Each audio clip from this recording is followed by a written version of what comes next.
Assalamualaikum warahmatullahi wabarakatuh. Perkenalkan, nama saya Natifah Agustiana. Saya dari jurusan Sistem Informasi di Telkom University. Di sini saya akan menjelaskan studi kasus final project yang telah diberikan oleh Accelerated Acceleration Program.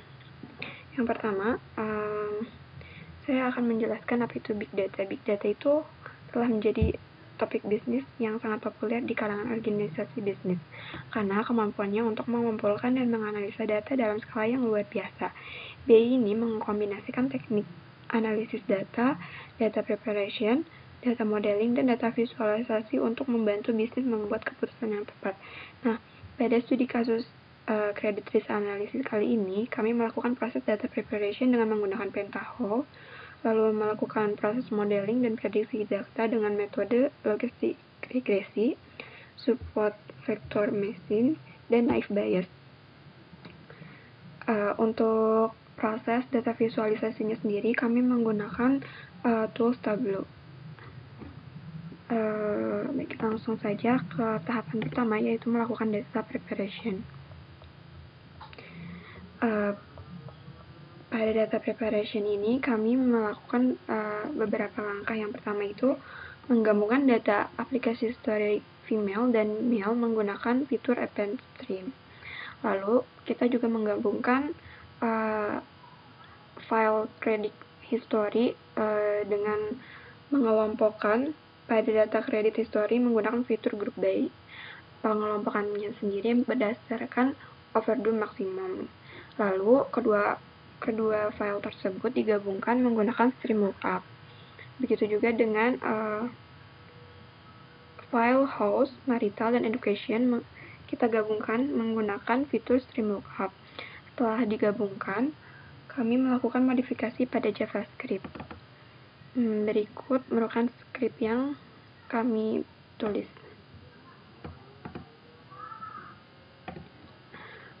Setelah itu, kami melakukan select value sebagai berikut. Setelah itu, kita mencari, memeriksa apakah nilai kolom tertentu adalah null atau bukan. Jika kolom yang kita temukan itu null, maka Pentaho akan mengisi kolom tersebut dengan nilai. Adapun fitur yang digunakan yaitu if field value is null. Ini. Kebetulan field yang ingin kita cari itu yaitu field pekerjaan dan overdue. Setelah itu kita melakukan filter rows dan hasilnya menggunakan dummy data. Setelah itu tidak lupa untuk select value mengubah tipe data overdue yang asalnya string menjadi integer. Dan terakhir kita menggunakan fitur text file output agar mendapatkan output file berupa CSV.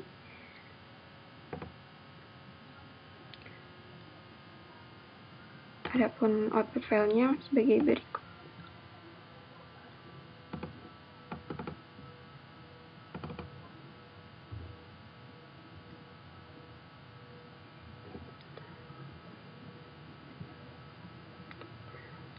Selanjutnya kita melakukan pengolahan data menggunakan Google Colab. Pada studi kasus kali ini, kami melakukan model dan prediksi data menggunakan regresi logistik, support vector machine, dan naive Bayes. Langkah pertama, kita import data library yang kita butuhkan. Yang kedua, kita lakukan proses pembacaan dataset. Jika sudah, maka hasilnya akan tampil seperti ini. Ini juga masih proses pembacaan dataset.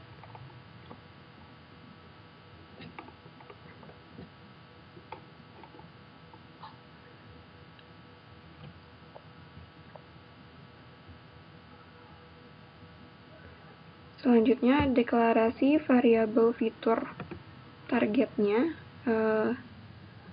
deklarasi variabel fitur dan target dataset, dan juga menghapus kolom overdue dengan perintah drop.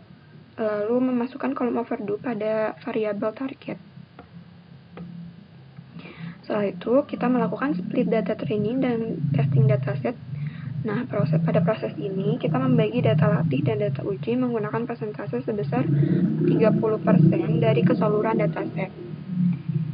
Ini ya, 30%. Setelah itu, cek bentuk data fitur dataset. Nah, pada proses ini didapatkan data pada data latih atau X-train itu sebanyak 7.309 raw data, dan pada jumlah uji data X-test sebanyak 3.133 raw data dengan jumlah kolom atau parameter variabel yang sama, yaitu 26. Lalu kita lakukan normalisasi data dengan perintah sebagai berikut. Lalu kita melakukan normalisasi data menggunakan scalar dataset.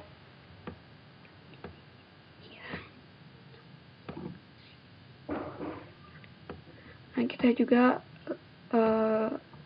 lakukan perintah ini untuk melihat file yang sudah dilakukan normalisasinya.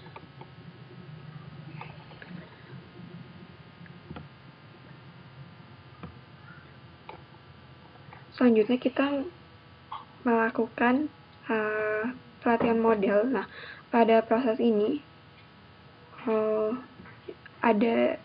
kita memilih 3 metode, yaitu regresi logistik yang disimpan pada variabel logreg, lalu SVM yang disimpan pada variabel SVM, dan yang ketiga ada naive Bayes yang disimpan pada variabel naive Bayes. Nah, sebelumnya ini semua itu sudah dideklarasikan atau sudah diimport pada library menggunakan sklearn. Lalu masukkan prediksi dataset, ya ini.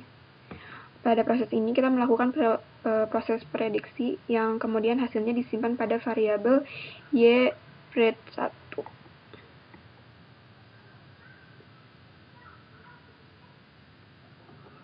Ini ya, ypred1. Nah, berikut ini merupakan hasil yang didapatkan. Untuk regresi logistik sendiri mendapatkan akurasi sebesar 0,80, SVM mendapatkan akurasi 0,80, dan naive Bayes mendapatkan akurasi sebanyak 0,71.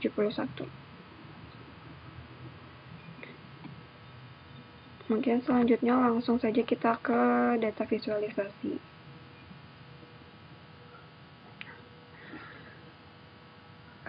Setelah melakukan preparation data dan membuat model serta melakukan prediksi, data yang telah kita punya itu dilakukan visualisasi data untuk mendapatkan informasi.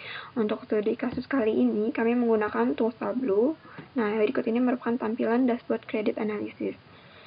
Yang pertama, insight yang didapat yaitu kita bisa melihat jumlah customer yang ada sebanyak 10.442 orang. Lalu rata-rata pendapatan customer yaitu $188.342. Yang ketiga, dari gambar ini kita bisa mengetahui top 10 pendapatan tertinggi berdasarkan pekerjaan. Jadi kita bisa mengetahui pendapatan yang tertinggi berdasarkan pekerjaan orangnya. Nah, yang paling tinggi itu ada manajer sebesar rata-rata pendapatannya itu sebesar $276.599.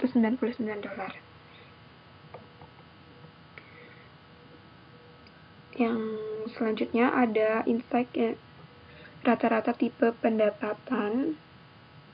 Dari sini kita bisa mengetahui rata-rata pendapatan berdasarkan tipe pendapatan terbesar ada pada tipe pendapatan yang asosiasi komersial, yaitu sebanyak $216.859. Selanjutnya ada jumlah peminjaman berdasarkan status keluarga. Dari gambar ini kita bisa mengetahui bahwa